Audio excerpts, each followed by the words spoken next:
Assalamualaikum warahmatullahi wabarakatuh.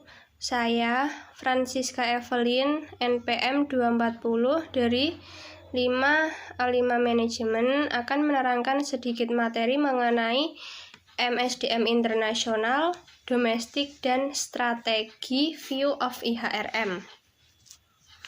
Menurut Dowling, manajemen sumber daya manusia internasional adalah penggunaan sumber daya internasional untuk mencapai tujuan organisasi tanpa memandang batasan geografis. Perbedaan MSDM domestik dan internasional. Yang pertama, lebih banyak fungsi. Yang kedua, lebih banyak fungsi heterogen.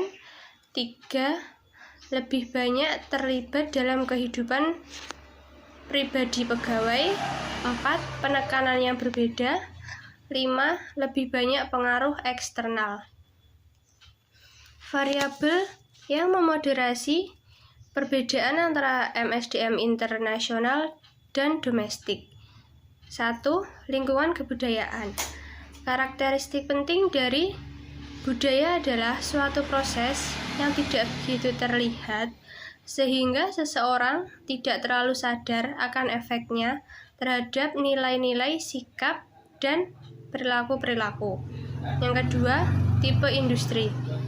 Porter menyatakan bahwa industri di mana perusahaan multinasional terlibat sangat penting karena pola-pola persaingan internasional bervariasi secara luas dari satu industri ke industri lainnya, di mana persaingan pada setiap negara tidak tergantung pada persaingan di negara lain.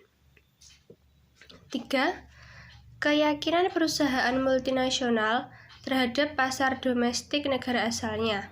Faktor penting yang sering diabaikan yang mempengaruhi perilaku perusahaan multinasional dan praktik-praktik SDM adalah tingkat keyakinan perusahaan multinasional tersebut pada pasar domestik negara asalnya. Masalah MSDM bagi perusahaan multinasional atau global. Yang ke-1, hambatan-hambatan kebudayaan.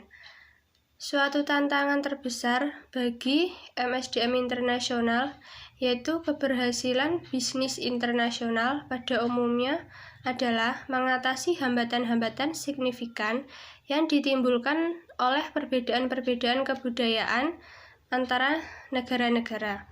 Yang kedua, proses-proses manajemen. Ketidakmampuan untuk menggabungkan gaya manajemen dan korporasi dalam usaha patungan atau merger dan akuisisi, serta penolakan yang ditemukan ketika berusaha melaksanakan gaya atau budaya perusahaan induk di cabang luar negeri. 3. Masalah-masalah organisasi. Pada saat peningkatan kebutuhan untuk jasa-jasa internasional dari fungsi MSDM internasional, misalnya ketika kebutuhan akan peningkatan jumlah ekspatriat muncul. Sekian, wassalamualaikum warahmatullahi wabarakatuh.